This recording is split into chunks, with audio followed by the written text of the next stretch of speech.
Hello, dear students. Welcome back to our lecture series of the subject Professional English. Today, I am going to discuss with you Module 3 Basic Technical Writing Skills.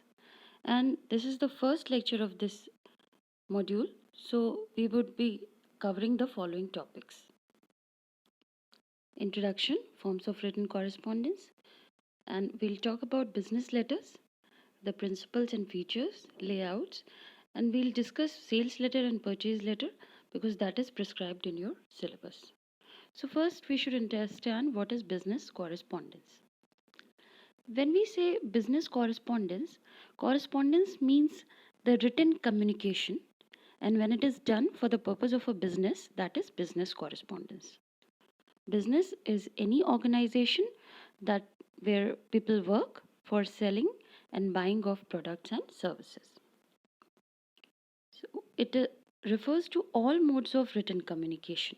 These include communication through letters, telegrams, fax, email, memorandums, notices, circulars, reports, proposals inside a business. Now, we'll talk about business letters. Letters are external correspondence that are sent from one company to a vendor, to a prospective client, to any agency, or to some other company. It is external because for internal purposes, we can use memorandums. They are less formal, and letters are very formal, plus they follow a prescribed format that we'll discuss later. Now, written correspondence requires polite language, it requires a neutral tone, and of course, we are talking about business, so the request must be very clear, and we should carefully edit our letters to eliminate any chance of misunderstanding. The business letter should be clear, concise, and well edited because they are often the first and the last contact with our customers and business associates, which means letters provide the first and last impressions of the writer as well as of the organization. There are two accepted letter formats because I said that business letters use a prescribed format. So, when we talk about the format, there are two accepted formats. One is block format, that means all lines that means all the elements of a letter, date, inside, name and address, subject, paragraph, signature, everything is placed at the left hand margin. And the other format is the modified block style with indented paragraphs.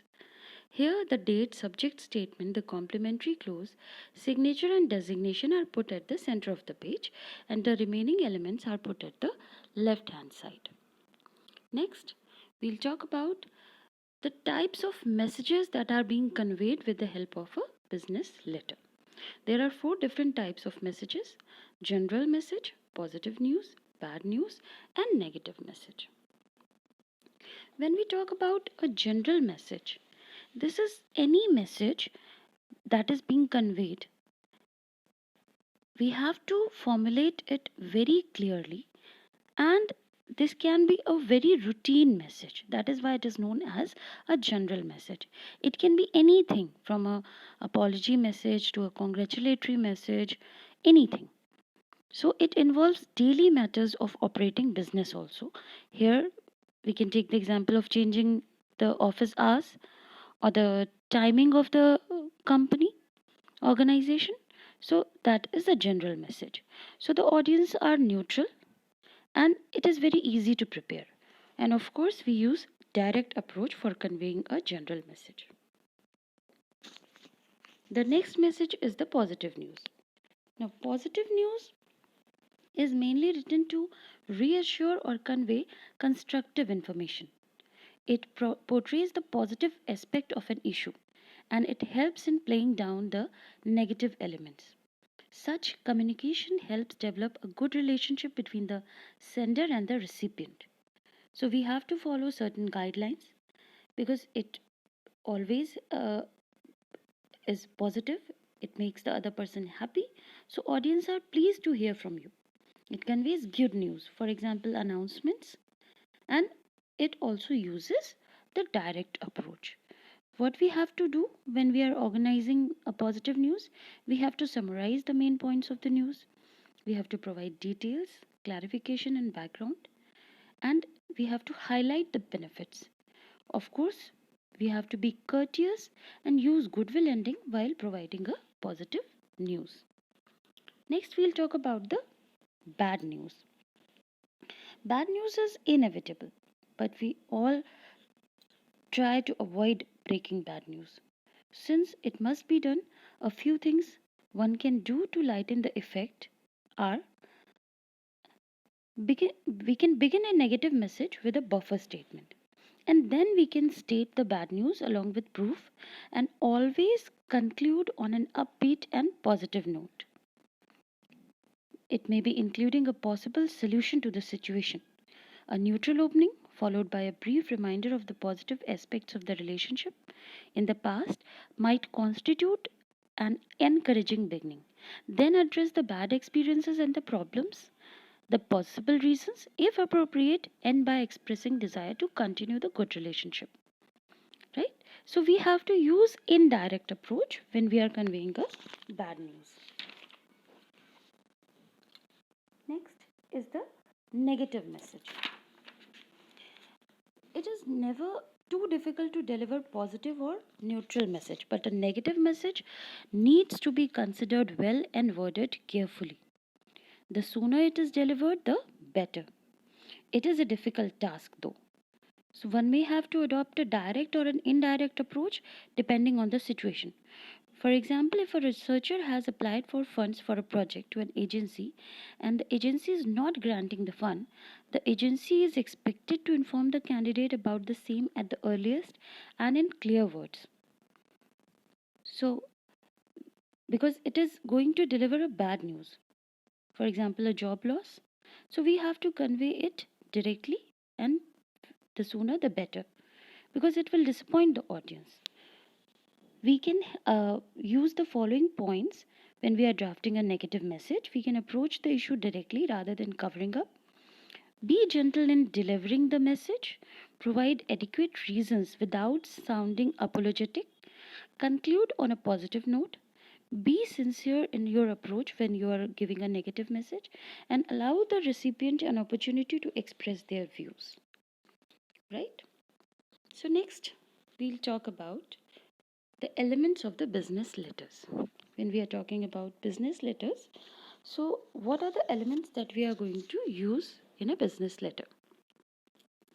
The following are the elements: the heading, that is the address of the sender, and then if we are using a letterhead, that is pre-printed. Next is the date. After the date, we'll mention the address of the receiver. Then comes the subject line. Subject line is optional. It is followed by a salutation or greeting, that is, dear sir, respected sir. Next comes the body of the letter, the most important part, and we have to draft it very carefully. It comprises of the introduction, that is the opening, then the discussion, that is the main body, and the conclusion, that is the closing. Next, after the body of the letter, we have to place the subscription or the complimentary clause, that is the line thanking you, yours faithfully, yours sincerely. After that, the signature, then the designation of the person who is writing the letter. And if we are sending any other documents along with the letter, then we have to mention them as the enclosure. After the enclosures, we have to mention copy to if the letter has to be sent to more than one person. And while writing the letter, we have to be careful about the spacing between the elements of the letter. You can see in the slide the spacing there where we have used double space, where we have used 4 times the space. It is very important. Next, we come to the do's and don'ts of a good business letter, right? The principles on which we have to draft a business letter. So first we'll discuss the do's. Do follow rules of a standard business letter. Whenever we are writing a letter, we have to follow the rules properly. We have to target our correspondence to the reader, because They are the main customer, the business associate. So they are very important to us. Make sure there are no spelling, grammar, or punctuation errors in a business letter. And try to limit to one page only. Because it is a business letter, it is concise, then it is better. Keep a copy of everything that you send out. Make sure there is an original signature on all the documents that you are mailing out. You have to close with a direct request for some type of action and use high quality stationery for hard copies. These are the points that we have to follow. What we need to avoid are the don'ts. So don't be generic and impersonal. Your audience are very important for you, your readers are very important for you. So you have to be very personal. You have to make them feel that you are writing the letter for them only. So don't start every sentence with I. Use the you attitude. Don't include personal information if it is not relevant to the position, and don't give false impression while writing a business letter. Now there are different types of business letters: sales letter, purchase letter, credit letter, letters of claim or complaint, letters of adjustment, that are the responses of letters of claim or complaint, circular, job application letter. But as I told you, we are going to discuss sales letter and purchase letter because they are prescribed in your syllabus. Now, sales letter. It is a detailed advertisement which directly reaches the doorstep of a prospective customer or consumer. Just like a salesperson. So, a salesperson tries to convince the customer, prospective customer, for a product or a service. Similarly, the sales letter does the same thing. The sole purpose of a sales letter is to convince and persuade the receiver in a subtle way that he is unconsciously converted into a customer or consumer. So they are very popular among finance companies or insurance companies, which have to explain their investment schemes to their customers or client.